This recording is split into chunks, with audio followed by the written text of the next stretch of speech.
Une infirmière fauchée fut contrainte d'épouser un milliardaire mourant, mais lorsqu'il survécut miraculeusement, il tomba éperdument amoureux d'elle. La salle de repos de l'hôpital était faiblement éclairée, la lumière fluorescente au plafond vacillant légèrement. Ava était assise, voûtée sur une chaise en plastique usé, le téléphone serré contre son oreille. Sa blouse était froissée, ses yeux cernés par l'épuisement. Le service de nuit était presque terminé, mais son corps avait l'impression qu'il s'était écoulé des jours depuis son dernier sommeil. Le médecin a dit quelque chose de nouveau, murmura Ava. À l'autre bout du fil, la voix de sa jeune sœur Lily était faible. Ils ont dit que j'avais besoin de la greffe bientôt, où il ne me restera plus beaucoup de temps. Ava ferma les yeux, sa poitrine se serrant. J'essaie, Lily. Je te promets que j'essaie. L'assurance n'a toujours pas approuvé. Les anciennes dettes de maman bloquent le processus. Ils ont dit que si nous payions au moins la moitié d'avance. Je sais, dit rapidement Ava, ne voulant pas que sa sœur se sente coupable. Ne t'inquiète pas pour ça. Repose-toi, d'accord? Mais lorsque l'appel se termina, elle ne bougea pas. Ses mains tremblaient. Elle était noyée sous les factures, enchaînant les gardes à l'hôpital et n'arrivant toujours pas à joindre les deux bouts. Il n'y avait personne à qui demander de l'aide. Aucun miracle à l'horizon. À l'insu d'Ava, quelqu'un avait tout entendu. Vivian Carter se tenait juste derrière l'embrasure de la porte, élégamment vêtue d'un trench-coat beige, ses yeux vifs sous une coiffure impeccable.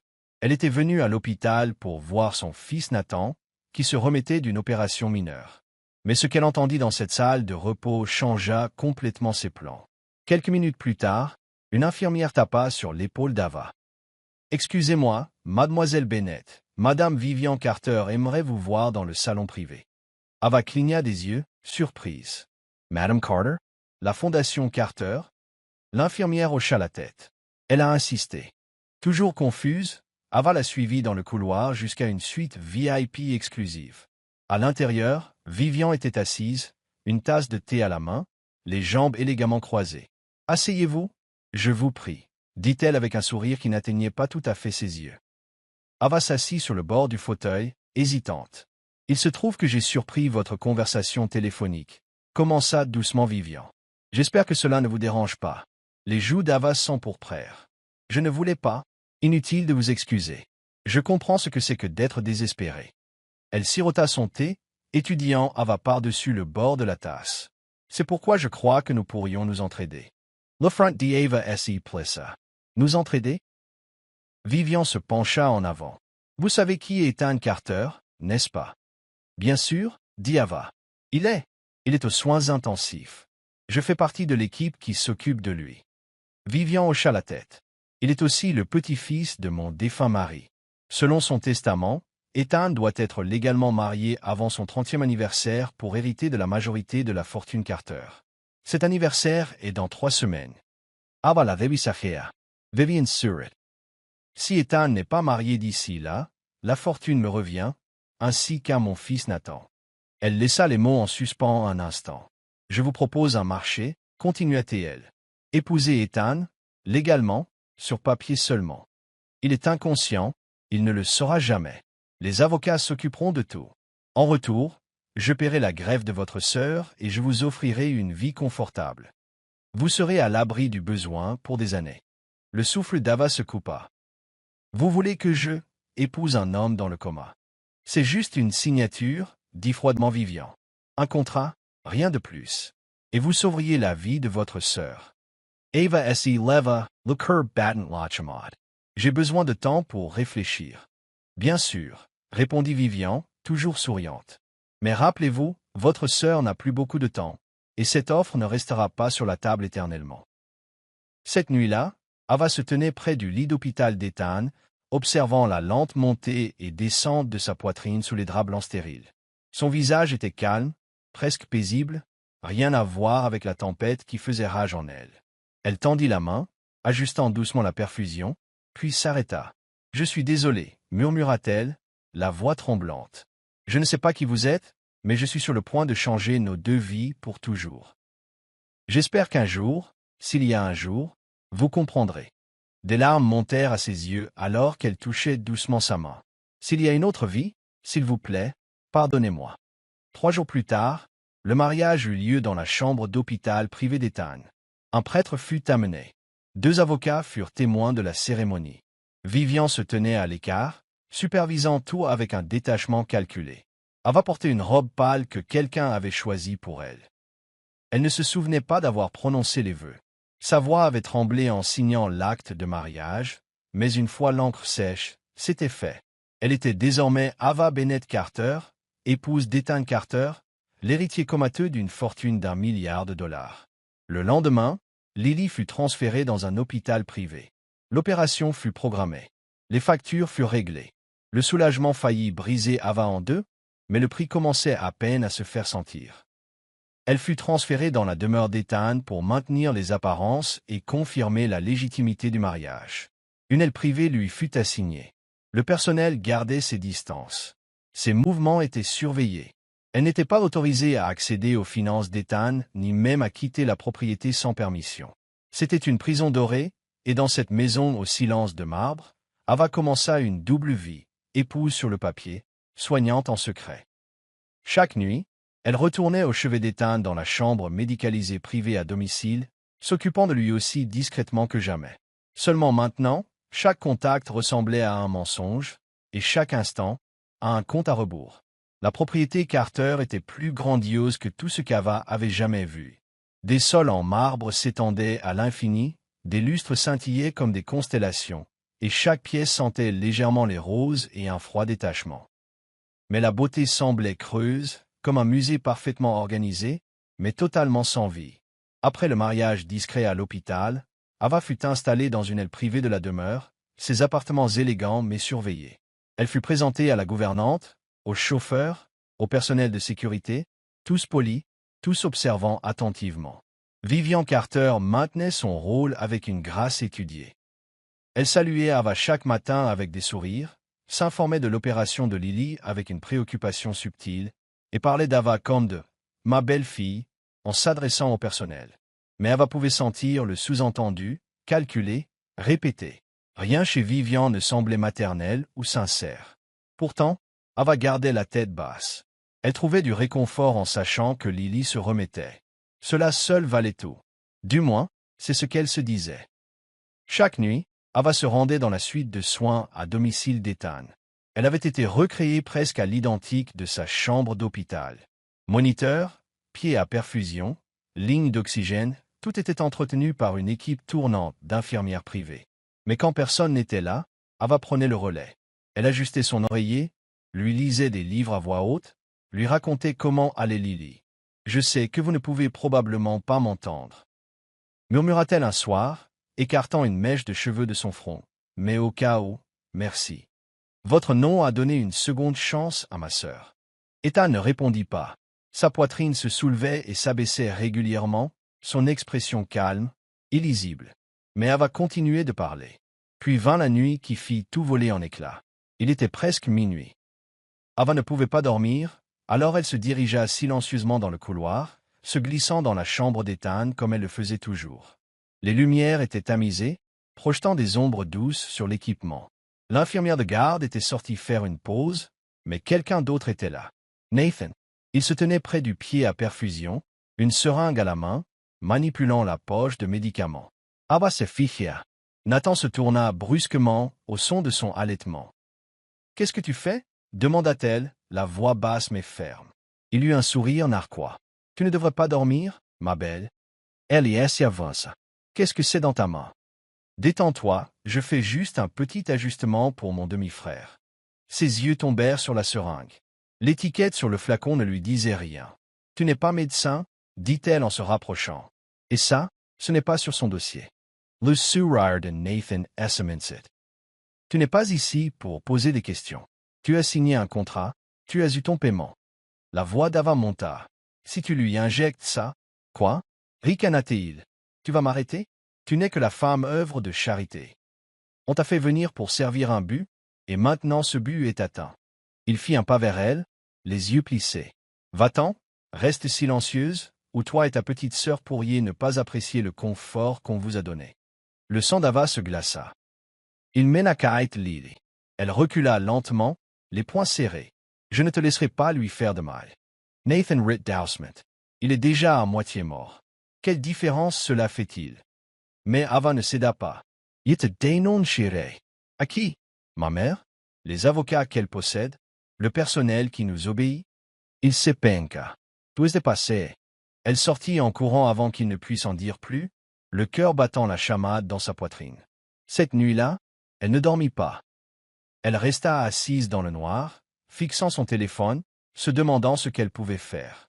Le contrat qu'elle avait signé comportait une clause de confidentialité. Toute action légale pourrait compromettre les soins de Lily. Et pourtant, si elle ne faisait rien, Ethan pourrait mourir. Elle était piégée. Le matin, elle retourna dans la chambre d'Ethan. L'infirmière était de retour. Nathan était parti. Mais Ava resta proche. Elle vérifia chaque dosage, questionna chaque changement d'équipe, ne laissa plus jamais Ethan seul. Elle l'avait épousé pour sauver sa sœur. Maintenant, elle devait le protéger, pour se sauver elle-même. Le matin où Ethan Carter ouvrit les yeux, le temps lui-même sembla s'arrêter dans la demeure Carter. Les moniteurs bipèrent en rythme erratique. Une infirmière halta, laissant presque tomber son porte-bloc. « Il est réveillé » cria-t-elle. « Appelez le docteur Holloway maintenant. » Des pas retentirent dans le couloir alors que davantage de personnel envahissait la pièce. Un tourbillon de blouses blanches entoura le lit, mais aucun d'entre eux ne pouvait tout à fait croire ce qu'ils voyaient. Les doigts d'Ethan avaient tressailli une fois, puis une autre. Ses paupières s'ouvrirent en flottant, lentement, comme de lourds rideaux tirés sur une scène longtemps oubliée.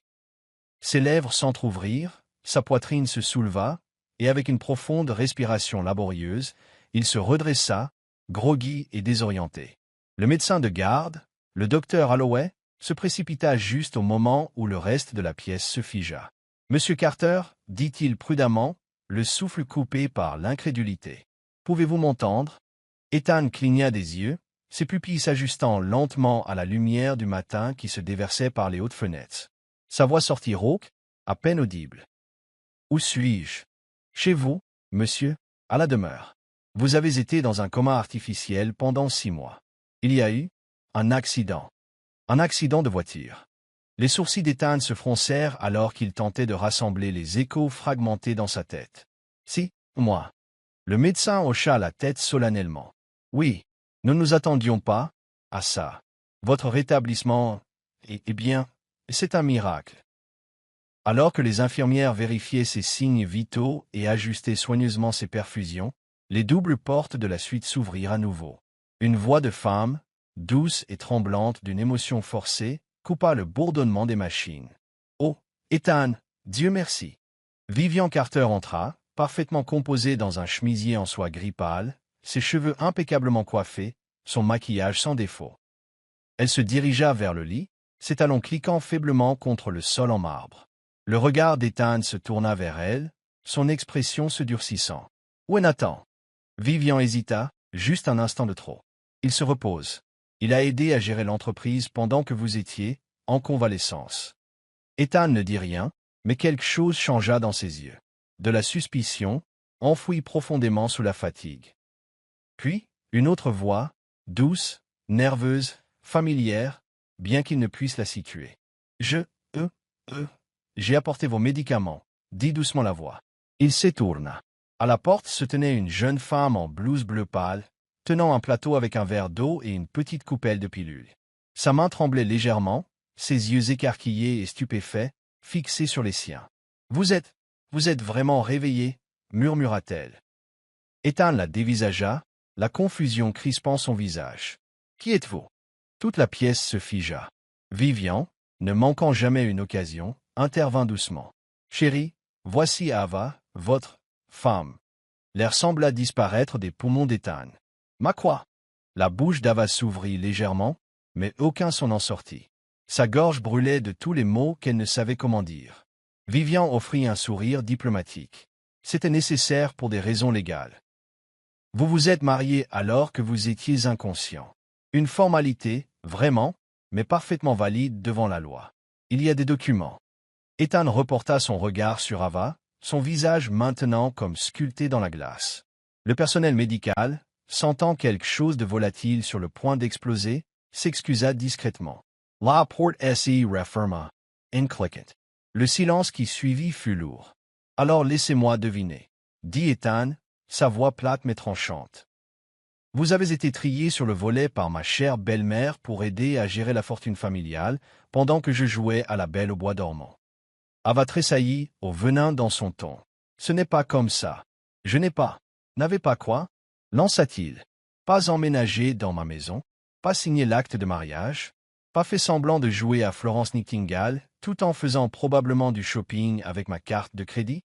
Je n'ai jamais rien pris, dit-elle rapidement. J'essayais juste d'aider.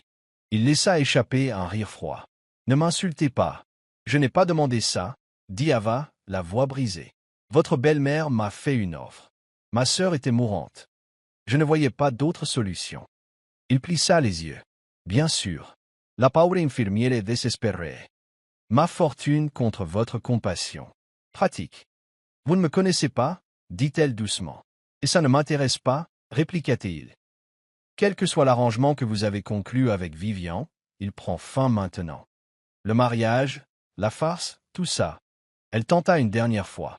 Laissez-moi juste expliquer. Je ne veux pas d'explication. Je veux que vous soyez parti avant que j'appelle la sécurité. Des larmes lui piquèrent les yeux, mais elle refusa de les laisser couler devant lui. Sans un mot de plus, elle se retourna et partit, ses pas tremblants mais rapides. De retour dans la chambre d'amis, sa prison temporaire devenue refuge temporaire, Ava fit ses bagages en silence. Un sac de sport, un pull plié, quelques effets personnels. C'était tout ce qu'elle avait apporté. Avant de partir, elle s'assit et écrivit une lettre. Elle était courte, honnête, brute. Elle la posa sur sa table de nuit. Puis, avec un dernier regard sur la pièce qui n'avait jamais vraiment été la sienne, elle sortit. La lettre. Ethan, vous ne me connaissez pas, mais j'ai été là, chaque nuit. Pas pour votre nom ou votre argent, mais parce que quelqu'un devait être là. Nathan a essayé d'empoisonner votre perfusion, 2 fois. Je l'ai arrêté. Je suis resté, pas parce que je vous aimais, du moins pas à ce moment-là, mais parce que je ne pouvais pas partir et vous laisser mourir pour la cupidité de quelqu'un d'autre. Je sais que j'ai fait partie d'un mensonge, mais je n'ai jamais menti quand je vous parlais. Même quand je pensais que vous ne m'entendriez jamais. Chaque centime que j'ai pris a servi à sauver la vie de ma sœur, pas $1 pour moi. Je suis désolé que vous me détestiez. J'ai seulement voulu faire ce qui était juste. Au revoir, Ethan. Ava. Le lendemain matin, Ethan était assis en silence, sa lettre tremblant dans sa main, et pour la première fois depuis son réveil, il n'était pas en colère. Il avait honte, parce que l'étrangère qu'il venait de chasser avait été la seule personne à se battre pour lui.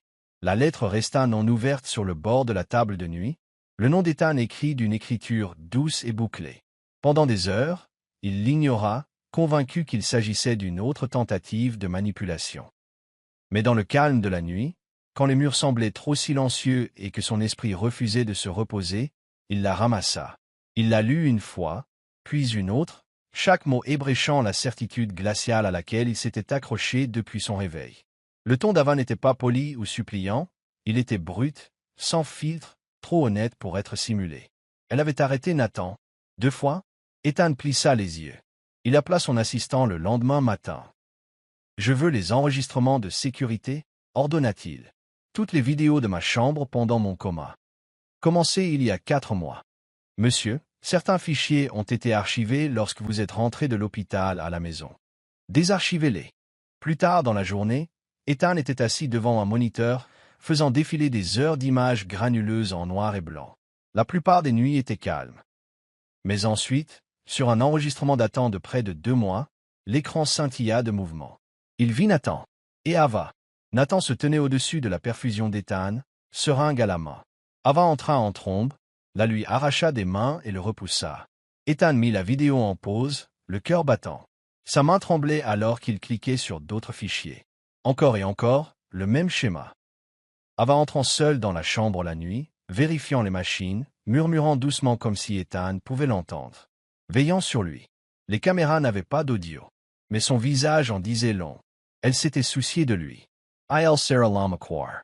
Il l'avait jeté dehors sans écouter toute l'histoire. La fureur monta. Pas contre elle, mais contre Vivian. Contre Nathan. Contre lui-même, pour avoir été si aveugle. Et puis les vieilles questions revinrent, plus vives que jamais. Pourquoi étais-je seul dans cette voiture? Pourquoi mes freins ne répondaient pas? Pourquoi personne n'a jamais retrouvé le véhicule qui avait grillé le feu rouge? Cette nuit-là, Ethan contacta un détective privé, quelqu'un en dehors de la liste de paix de la famille Carter. Je veux tous les détails sur l'accident, dit-il. Chaque angle, chaque piste abandonnée. Et commencer par Nathan. L'homme hocha la tête. Déjà dessus. Pendant ce temps, Ava était discrètement retournée à son ancienne vie. Ou ce qu'il en restait. Elle avait pris un poste d'infirmière dans une petite clinique communautaire en périphérie de la ville. Loin du luxe, mais riche de sens. Elle s'occupait de patients âgés, de jeunes mères, de travailleurs blessés. Des gens qui lui rappelaient pourquoi elle était devenue infirmière au départ. Sa sœur Lily se remettait encore de l'opération, séjournant dans un appartement voisin. Sa santé s'améliorait chaque jour. Ava ne parlait jamais du domaine Carter. Ne mentionnait jamais Ethan. Pour le monde, c'était un poste temporaire qu'elle avait laissé derrière elle. Un chapitre clos. Mais à l'intérieur, elle ne pouvait pas oublier. Parfois, elle se surprenait à regarder la porte, s'attendant à moitié à le voir entrer. D'autres nuits, elle rêvait de sa voix. Pas celle remplie de rage, mais celle, calme, qu'elle imaginait en lui lisant dans le noir. Il lui manquait, même s'il ne l'avait jamais vraiment connue. Même si leur mariage avait été un mensonge. Pourtant, elle l'avait aimé. De retour au domaine, les pièces du puzzle se mettaient en place. Le détective revint avec des découvertes qui glacèrent Ethan jusqu'à la moelle. La conduite de frein de votre voiture a été coupée, Monsieur Carter, et les images de surveillance du garage où cela aurait dû être enregistré ont été effacées manuellement. Les yeux d'Ethan se durcirent. Nathan, ou quelqu'un travaillant pour lui. Mais il avait le mobile et l'accès. Ethan hocha la tête, agrippant les bras de son fauteuil. Et Ava, elle n'a aucun lien avec Nathan. En fait, elle a signalé à l'hôpital 2 fois, mais les plaintes se sont perdues dans le processus. Et l'argent qu'elle a reçu de la Fondation Carter, tout est documenté. Tout a été dépensé pour les frais médicaux de sa sœur. Pas un centime touché pour elle-même. Ethan Spiral Entertainment. Il l'avait accusée d'être une profiteuse. En réalité, elle avait tout risqué pour le protéger. Et maintenant, elle était partie. Mais pas pour longtemps. Au moment où Ethan Carter sortit de son SUV noir, le charme tranquille de la petite clinique semblait appartenir à un autre monde. Pas de sol en marbre, pas de laiton poli, juste de la peinture écaillée, des fleurs fanées aux fenêtres, et l'odeur d'antiseptique flottant dans la brise. Il tenait un bouquet dans une main, des tournesols et des lys blancs, ses préférés, selon l'infirmière qui avait hésitamment accepté de lui dire où travaillait Ava. Il n'avait pas beaucoup dormi depuis des jours. Pas depuis que la vérité s'était dévoilée. Pas depuis les enregistrements, les rapports, la réalisation obsédante qu'elle avait été la seule à le protéger, pendant que tous les autres tournaient comme des vautours. Il poussa la porte et entra. La réceptionniste leva les yeux, légèrement surprise. « Puis-je vous aider? Je suis ici pour voir Ava Bennett. » La femme cligna des yeux, reconnaissant le nom. Elle est avec un patient. Jattendry. Quelques instants plus tard, Ava émergea du couloir, s'essuyant les mains avec une serviette. Elle avait l'air fatiguée, mais d'une manière différente d'avant. Plus légère, presque paisible. Jusqu'à ce qu'elle le voie. Ses pas ralentirent, son regard se durcit. « Ethan. » Il y eut un silence, épais de tout ce qu'il n'avait pas dit. « Je t'ai apporté quelque chose, » dit-il, tendant maladroitement les fleurs. Elle les regarda un instant avant de se détourner. « Tu n'avais pas à venir. »« Si, » dit-il doucement. « Pour te dire merci, et pour te dire que je suis désolé. Je n'ai pas besoin de ta gratitude. Alors accepte mon aide. » Il s'avança. « Je peux faire en sorte que tu n'aies plus jamais à te soucier de l'argent. Pour toi, pour Lily. Je te dois bien ça. »« Arrête, » dit-elle, la voix plus tranchante qu'il ne s'y attendait. Ils s'effigèrent. « Tu ne me dois rien, Ethan. » Il abaissa lentement le bouquet. « J'ai eu tort à ton sujet. »« Oui, » dit-elle, les yeux brillants. « Tu as eu tort. Mais tu n'as pas seulement douté de moi. Tu m'as humilié. Tu m'as fait sentir que je n'étais rien. J'avais peur, j'étais en colère. Je pensais que tu faisais partie de leur jeu. Et c'était le cas, dit-elle amèrement. J'étais un pion. Mais je ne t'ai jamais menti. Je n'ai jamais voulu ton argent. Je voulais, je ne sais même plus quoi. » Sa voix se brisa, et elle se détourna. « Je pensais que peut-être, continua-t-elle, plus bas maintenant. Si tu savais la vérité, si tu comprenais, tu t'en soucierais peut-être. »« C'est le cas, dit-il rapidement. Elle secoua la tête. Tu t'en soucies maintenant parce que tu te sens coupable. Parce que tu veux réparer les choses. Non, dit-il fermement. Parce que je te vois maintenant. Lavre-toi. Et cette femme-là m'importe. Elle se tourna, rencontrant enfin ses yeux. Son expression était illisible. Je ne veux pas de ton argent, Ethan, dit-elle doucement. Je ne veux pas d'un manoir, ni d'un titre, ni d'un nom. Que veux-tu? Sa réponse vint comme un murmure et un coup de tonnerre à la fois. Je voulais être aimée, dit-elle. Et quelque part en chemin, j'ai fait l'erreur de t'aimer. Les mots le frappèrent comme un coup. La bouche d'Ethan s'ouvrit, mais rien ne sortit. Je suis désolée, dit-elle en le dépassant. Mais je ne suis pas une dette que tu peux rembourser, et je ne suis pas ton histoire de rédemption. Elle disparut dans le couloir, le laissant seul dans la clinique silencieuse, le bouquet toujours à la main. Le lendemain, Ava remarqua quelque chose d'étrange. La vieille porte d'entrée de la clinique avait été réparée. Nouvelle charnière, peinture fraîche. À la fin de la semaine, la plomberie qui fuyait depuis des mois fonctionnait soudainement parfaitement. Des dons anonymes de fournitures commencèrent à arriver. Ces patients reçurent des médicaments qu'ils ne pouvaient pas se permettre auparavant. Quand elle demanda au directeur de la clinique d'où tout cela venait, il haussa simplement les épaules. Pas de nom, juste un donateur qui se soucie. Et parfois, quand elle regardait par la fenêtre, elle voyait un SUV noir garé de l'autre côté de la rue. Pas toujours, mais assez souvent. Il n'entra plus jamais, il se contentait de regarder. Silencieux, patient attendant. La salle du conseil d'administration de Carter Enterprises était baignée de lumière matinale, les murs de verre révélant une vue panoramique sur la ligne d'horizon de la ville. Autour de la longue table en acajou se trouvaient les cadres les plus puissants de l'entreprise, des hommes et des femmes qui avaient autrefois supposé qu'Ethan Carter ne se réveillerait jamais, et encore moins qu'il entrerait à nouveau dans cette pièce. Mais il était là, debout, grand, les yeux vifs, l'attitude posée. Il tapota un dossier sur la table devant lui, la chemise en cuir portant le sceau de la famille. Merci à tous de vous joindre à moi aujourd'hui. Je sais que cette réunion a été organisée à la dernière minute, mais je vous assure qu'elle est importante. Au bout de la table se trouvaient Vivian Carter et son fils Nathan, tous deux feignant le calme, bien qu'une lueur d'inquiétude traversât leur visage.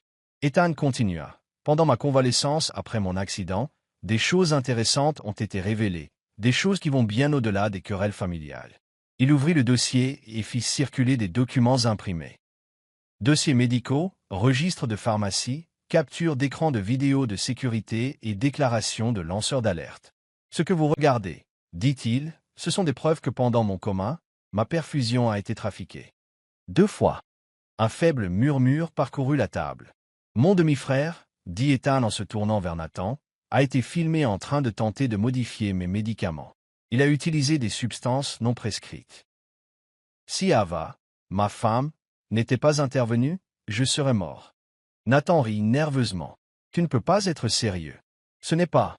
J'ai les enregistrements, lança Ethan, la voix dure. J'ai aussi des déclarations signées de 2 infirmières qui ont été payées pour détourner le regard, et des traces numériques montrant une suppression délibérée de la surveillance du garage la nuit de mon accident de voiture. Il se tourna lentement vers Vivian. La conduite de frein de la voiture a été coupée, les images le prouvant ont été effacées, et la personne qui l'a ordonné, il la regarda droit dans les yeux, était assise dans cette pièce en faisant semblant de me pleurer. Le sourire de Vivian Vasilla. Tu bluffs, siffla Nathan. Ethan sortit un dernier dossier. Ceci est un rapport d'un enquêteur tiers. Nom, virement bancaire, date, tout y est. Assez pour des accusations fédérales. La pièce tomba dans un silence stupéfait. Un membre du conseil prit enfin la parole. Ethan, que comptez-vous faire? Ethan prit une profonde inspiration. Je porte plainte, dit-il, contre Vivian et Nathan pour tentative de meurtre, fraude et complot.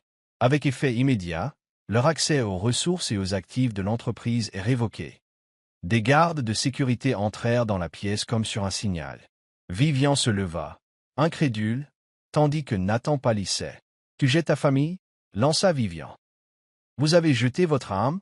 répliqua froidement Ethan. « Je ne fais qu'éliminer la pourriture. » Les gardes les escortèrent dehors, le silence traînant dans leur sillage.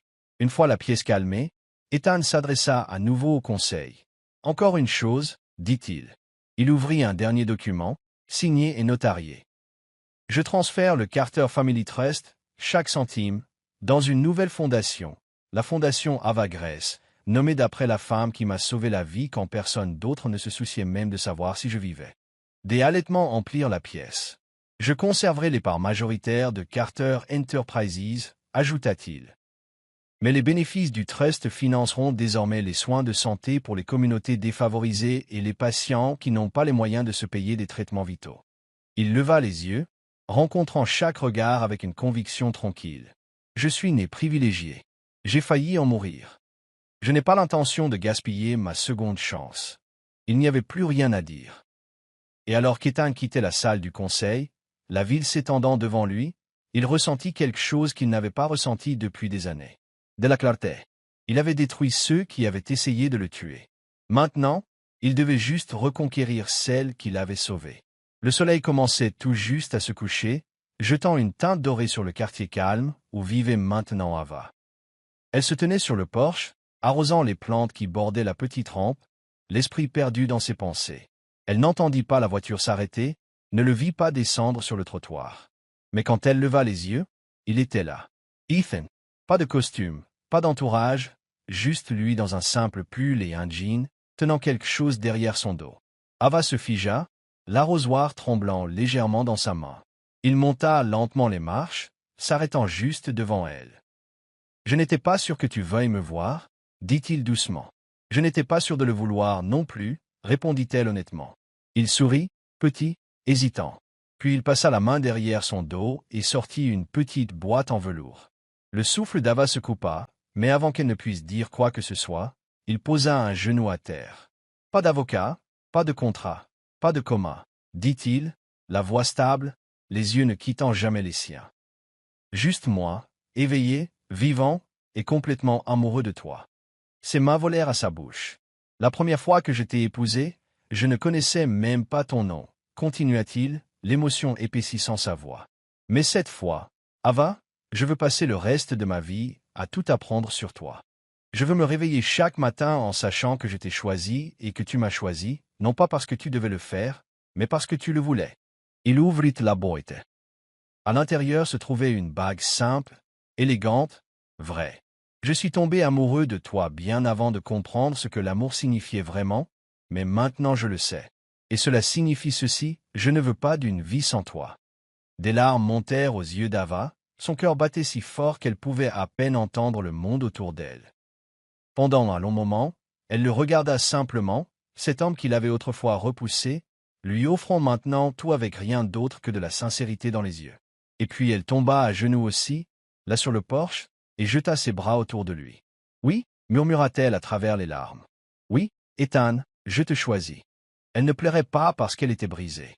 Elle pleurait parce que, pour la première fois de sa vie, elle n'était pas seule. Elle n'était pas nécessaire. Elle était voulue, vraiment, profondément. Et cette fois, elle était enfin chez elle. L'océan s'étendait à l'infini sous un ciel peint de pastels doux, les vagues caressant doucement le rivage comme pour bénir le jour d'une révérence tranquille. Un an s'était écoulé, et maintenant, sous une arche de fleurs sauvages au bord de la mer, Ava marchait pieds nus dans le sable, sa robe blanche flottant comme une brume derrière elle. Elle sourit, radieuse, paisible, en s'avançant vers Ethan, qui attendait avec ce regard familier dans les yeux, un mélange d'émerveillement, d'amour et de quelque chose de plus profond. De la gratitud. Cette fois, il n'y avait pas de secret, pas de contrat, pas de machine d'hôpital bourdonnant en arrière-plan, juste le bruit de la mer, les rires des amis proches et la promesse d'un avenir pour lequel ils s'étaient battus. Leurs mains se rencontrèrent pendant que l'officiant parlait, mais ils entendirent à peine les mots. Ils ne voyaient que l'autre, ressentaient la vérité de ce qu'ils avaient survécu, de ce qu'ils étaient devenus. Lorsque les vœux furent échangés, ils furent murmurés, sacrés, juste pour eux deux. Après la cérémonie, ils marchèrent ensemble le long du rivage, main dans la main, alors que le soleil descendait derrière eux. Ava se pencha contre Ethan, sa tête reposant sur son épaule. « Je n'arrive toujours pas à croire que c'est réel, » murmura-t-elle. Ethan sourit, embrassant le sommet de sa tête. « Réel, et ce n'est que le début. » Ava avait construit quelque chose de beau au cours de l'année écoulée, une fondation qui aidait les enfants défavorisés à recevoir des soins médicaux, inspirés par sa propre enfance et la fille qu'elle était autrefois. La fondation Ava Grèce avait déjà sauvé des dizaines de vies, et elle la dirigeait avec une force tranquille et une compassion implacable. Ethan, bien que toujours PDG de Carter Enterprises, s'était retiré des projecteurs. Il avait échangé les guerres de conseil d'administration contre l'action communautaire, les appels caritatifs tard le soir et les matins qui commençaient par un café et des baisers au lieu des gros titres. Il avait tout, mais plus important encore, il avait Ava.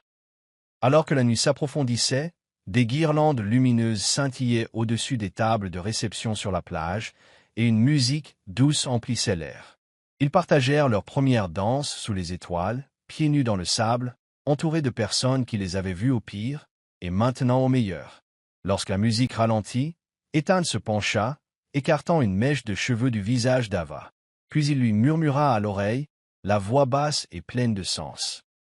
« Je t'ai épousé une fois pendant que je dormais, mais aujourd'hui je suis bien éveillé parce que toi, Ava, tu es la vie que j'attendais sans le savoir. » Elle sourit à travers ses larmes, pressant son front contre le sien, et à cet instant, rien d'autre n'importait. Le passé était passé, la tempête s'était calmée, et dans les bras de l'homme qui autrefois ne connaissait pas son nom, Ava trouva son pour toujours. Si cette histoire vous a ému, si elle a remué quelque chose au fond de votre cœur et vous a rappelé que l'amour peut naître des endroits les plus brisés, alors nous vous invitons à rester avec nous un peu plus longtemps. Car ici, sur Histoires émouvantes, nous croyons aux secondes chances, à l'amour qui guérit, aux vérités qui rachètent, et aux moments calmes et puissants qui changent tout. Le voyage d'Ava et Ethan a été fait de douleur, de sacrifice, de rédemption et finalement d'un amour qui a choisi de rester. Et si des histoires comme celle-ci réchauffent votre âme, n'oubliez pas de cliquer sur le bouton d'abonnement et d'activer la cloche de notification pour ne jamais manquer le prochain récit qui touche le cœur. D'ici là, continuez à croire en l'amour, continuez à trouver la lumière après la tempête. Et rappelez-vous, vous n'êtes jamais trop brisé pour être aimé. Ici Histoire émouvante, où la guérison commence par une histoire.